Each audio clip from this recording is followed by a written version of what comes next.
Bonjour à tous, bienvenue. Nous vivons dans une société qui valorise les succès et qui sanctionne les échecs. On peut dès lors se poser la question du droit à l'erreur. En entreprise, faire une erreur conduit souvent au mieux à une réprimande, au pire à une sanction et parfois même à un licenciement. Rien d'étonnant donc à ce que ce rapport à l'erreur soit source de stress. Et pourtant, l'erreur peut être aussi une source de motivation et même d'innovation. Pour en parler, j'ai le plaisir de retrouver deux hommes qui n'ont jamais fait d'erreur, j'en suis bien persuadée, ou en tout cas qui ont su en tirer des leçons. Jean Tesson, bonjour. Bonjour. Chef d'entreprise, Joseph Tounel, bonjour. Vice-président de la CFTC. Si Bonjour, vous êtes là Priscilla. où vous en êtes aujourd'hui, vous n'avez sûrement pas fait de grosses erreurs. Jean-Eudes, je m'adresse au chef d'entreprise. Si l'erreur est humaine, est-ce qu'elle est compatible avec l'entreprise ? Mais oui, elle est très compatible, elle est même, elle doit être encouragée. Parce qu'il y a un mot que j'associe toujours à l'erreur, c'est l'audace. Et je vais même aller plus loin en disant que la plus grosse erreur à faire, c'est de chercher à ne pas faire d'erreur, c'est-à-dire à manquer d'audace.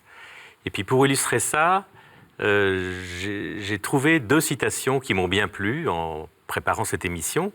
La première, c'est « progresser, c'est changer d'erreur ». Puis la deuxième, si vous fermez la porte à toutes les erreurs, la vérité reste dehors. Donc je crois que justement l'erreur, elle est au cœur de la vie de l'entreprise parce qu'elle peut permettre des innovations, parce qu'elle peut permettre de progresser, et puis parce qu'elle peut permettre d'inventer. Et là, ça rejoint un mot pas très connu, la sérendipité, qui permet, par exemple, de transformer une erreur en une idée neuve.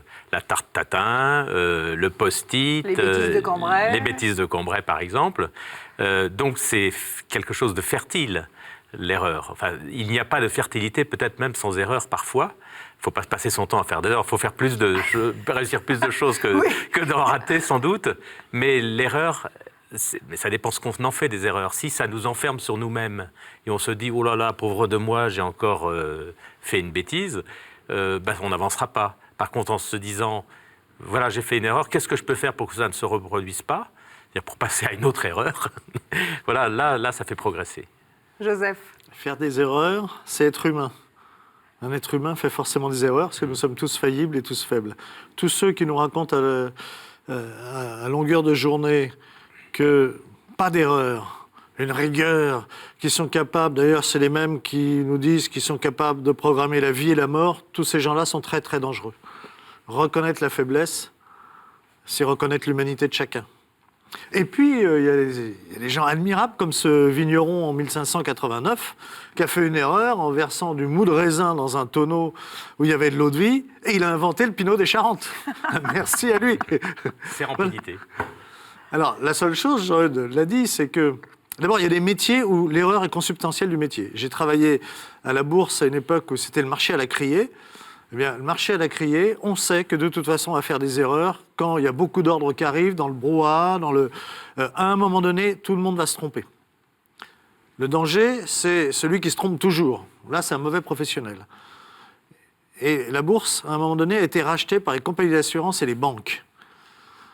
Et ce qu'on a vu arriver, c'est des licenciements pour des salariés qui se trompaient. Il y avait une commission à l'époque qui pouvait, dans ces cas-là, autoriser ou non le licenciement. C'était un droit très fort, commission, qui réunissait la moitié d'employeurs et la moitié de syndicalistes.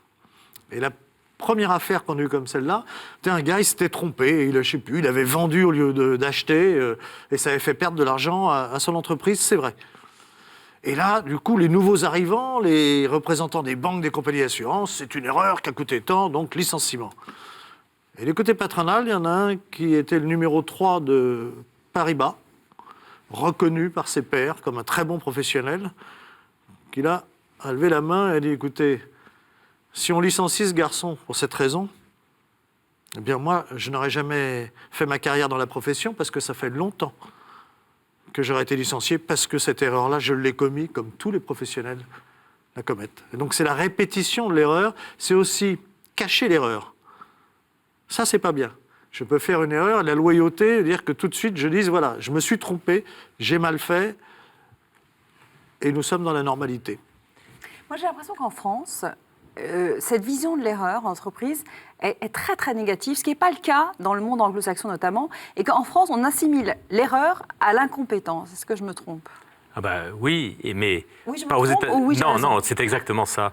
Moi, j'ai l'exemple d'une de mes filles qui a étudié aux États-Unis. Elle disait, mais à chaque fois que je faisais une erreur, on me disait, qu'est-ce que tu pourrais faire pour améliorer les choses ? C'est très bien, on me disait, c'est très bien, mais qu'est-ce que tu pourrais faire pour améliorer ? En France, on pointe du doigt en ne voyant, en ne montrant que l'erreur. Mais ça, c'est certainement franco-français. La question, c'est comment on peut changer ça ? Parce que ça, c'est culturel. C'est culturel, donc Alors bien moi, j'ai ancré. envie de faire bouger les choses, mais comment faire ? Et j'aimerais bien sortir du seul constat qu'on fait avec sa tête en disant finalement l'erreur permet de rebondir, permet d'innover, etc. Mais ça touche aussi la relation entre les personnes. Saint Paul disait, c'est dans ma faiblesse que je suis fort, mais moi j'en suis convaincu. C'est-à-dire c'est par nos erreurs, l'aveu de nos erreurs, de nos faiblesses, qu'on va à la rencontre des autres, qu'on permet aux autres aussi de nous rencontrer. Si on montre que sa force, si on cache nos erreurs en se montrant parfait, les autres n'oseront pas venir vers nous. Voilà. Et il y a une deuxième dimension que j'aime bien et peut-être qui est inusuelle dans le monde du travail, c'est l'idée de tendresse. On parle de la bienveillance maintenant. Avant, quand on parlait de bienveillance au travail, on nous traitait de bisounours. Mais moi, j'introduis la notion de tendresse. Et pour moi, la tendresse, j'aime bien la décrire en prenant l'exemple des parents qui voient leur enfant qui apprend à marcher, qui tombe, qui fait des erreurs. Hein. Il se relève, il retombe, et les parents, ils le voient tomber avec la banane. Parce qu'ils savent qu'il va y arriver, ils ont confiance. Et dans le travail, on peut avoir de la tendresse pour ses collaborateurs, pour ses collègues de travail, lorsqu'ils échouent, par exemple, en se disant, voilà, il s'est encore planté, mais j'ai confiance. Voilà. Et ça, c'est un autre regard. C'est important, confiance, parce que justement, ça veut dire que l'erreur, j'ai confiance, donc je sais que l'erreur que tu fais n'est pas une question d'incompétence. Tu n'es pas un incompétent, tu es juste quelqu'un qui essaie. Et donc toute la différence. Si c'est de l'incompétence, là, ça devient grave. Si c'est de la fainéantise, ça peut arriver, là aussi, ça devient grave. Si l'erreur est due parce que je fais un effort particulier, je fais une tentative, je fais une expérience pour améliorer, pour être... ça, c'est positif. Et effectivement, il n'y a aucune amélioration qui ne peut se faire sans une marge d'erreur. Mais c'est-à-dire qu'il y a une volonté. C'est l'exemple de l'enfant qui apprend à marcher. Voilà, il va tomber, il a la volonté de se relever, il a la volonté de progresser. C'est ça qui doit être encouragé. J'allais dire, à quelles conditions l'erreur peut être une source d'apprentissage ? À quelles conditions ça peut être une source d'amélioration, d'innovation même ? Mais justement, si elle est perçue comme une nouvelle marche par l'environnement extérieur, par le supérieur hiérarchique, par les collègues de travail. On est toujours dans le contexte du travail, mais dans la famille, on pourrait avoir la même chose. Hein, dans l'éducation des enfants, le regard des parents sur les conneries de leurs enfants. On est plus indulgent au sein de la famille ou dans la société que dans l'entreprise,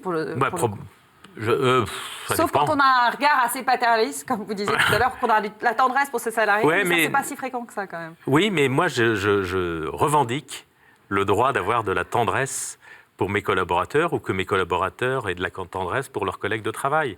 La tendresse, c'est pas quelque chose de bisounours, de mièvre. La tendresse, ça fait partie aussi de notre humanité. C'est comme ça qu'on avance, qu'on peut devenir pleinement des êtres de relation. Et le monde du travail est un lieu où on peut être pleinement un être de relation. L'éloge de la tendresse par Jean-Luc Tesson. Oui. Joseph. Mais, oui, enfin, toute communauté humaine... moi, je suis syndicaliste, mais je suis un petit chef d'entreprise. Hein. Je suis le patron direct de 4 salariés et demi à Paris. J'aime bien le et demi. Heureusement, oui, parce qu'il y a une femme. Voilà, ça, c'est une erreur. Voilà. Connaissant Joseph, on sait bien que c'est tout sauf la vérité. Allez, on ne vous crucifiera pas. Des erreurs, on en fait tous. J'en fais. Mes collaborateurs actrices, qui sont majoritaires, en font aussi. La seule chose, c'est que c'est fait de bonne foi, c'est fait pour participer, c'est fait pour bien faire. Ça peut être un oubli, ça peut être... Et c'est pas caché. Et donc, la tendresse, oui, on va nous regarder avec des yeux exorbités, mais qu'est-ce qu'il raconte ? Oui, ça fait partie des relations humaines normales et saines. Et c'est comme ça qu'on arrive à faire de bons résultats, d'ailleurs, et être bien au service des autres. c'est aussi important. Alors que si je demande une rigidité, qui est la rigidité de la réussite à tout prix, de l'interdiction formelle de l'erreur, c'est ce que construisent en gros toutes les dictatures. Et effectivement, là, il n'y a pas de tendresse. Non, ça, Mais on- il n'y a pas d'humanité non plus. Il y a Et puis pas les d'innovation erreurs. non plus. Allez, Il y a pas de respect de la prend des personne voitures, il y a des pneus. Ben, Charles Goodyear, un jour, il a posé un morceau de caoutchouc sur un poêle à charbon. Il y avait un peu de fleurs de soufre dessus. Ça s'est enflammé. Il avait fait une erreur, il n'aurait jamais dû le poser là. Alors de rage, il l'a pris, il l'a jeté par la fenêtre. Il y avait de la neige, c'est tombé dans la neige. Et c'est comme ça qu'il a inventé le caoutchouc. Et la vulcanisation du caoutchouc. Parce que quand il est ressorti, il a dit, bon, ça fait sale sur la neige, mon truc. Il l'a ramassé, il a vu que c'était élastique. Donc voilà, comment l'erreur, c'est aussi de l'inventivité. Je ne voudrais pas qu'on laisse penser qu'il faut justement encourager les erreurs dans l'entreprise. Quand même. Mais en fait, j'aime bien aussi prendre cette image de la zone de confort dans laquelle on est. Autour de la zone de confort, il y a une zone de mouvement et au-dessus, encore autour, la zone de danger, où on est en risque. Ben, le management, c'est aider le salarié qui est dans sa zone de confort à en sortir pour rentrer dans une zone de mouvement où il n'est pas complètement en sécurité, mais pour autant, il n'est pas en danger. Et c'est ça ce qu'il faut cadrer aussi. C'est-à-dire, l'erreur pour l'erreur, ce n'est pas souhaitable. C'est simplement l'erreur qui fait grandir, oui, mais l'erreur qui met en danger, non. Et ça, c'est pas si évident que ça à percevoir. Et c'est peut-être parce que c'est pas évident que l'entreprise, en général, fait plutôt la chasse aux erreurs. C'est normal que l'entreprise fasse la chasse aux erreurs, entre guillemets, c'est-à-dire qu'elle essaye d'avoir la plus grande performance. C'est aussi normal que l'entreprise accepte les erreurs comme inhérentes au travail. Y compris l'erreur du patron. Et bien sûr. Surtout l'erreur du patron, puisque comme il a plus de droits, il a plus de devoirs. On va réussir quand même à avoir une note un peu discordante pour la fin de cette émission. Merci Joseph, merci Jean-Eudes. Mais sinon, vous êtes quand même basiquement assez d'accord. Hein. L'erreur est une belle source d'innovation, une belle source pour faire grandir la personne humaine. Il faut faire des erreurs à partir du moment où on sait en tirer les leçons. Je Ça résume. nous rappelle notre finitude. Notre finitude, voilà, nous sommes des êtres humains et donc faillibles. Merci à vous de nous avoir suivis. Merci messieurs et je vous dis à la semaine prochaine.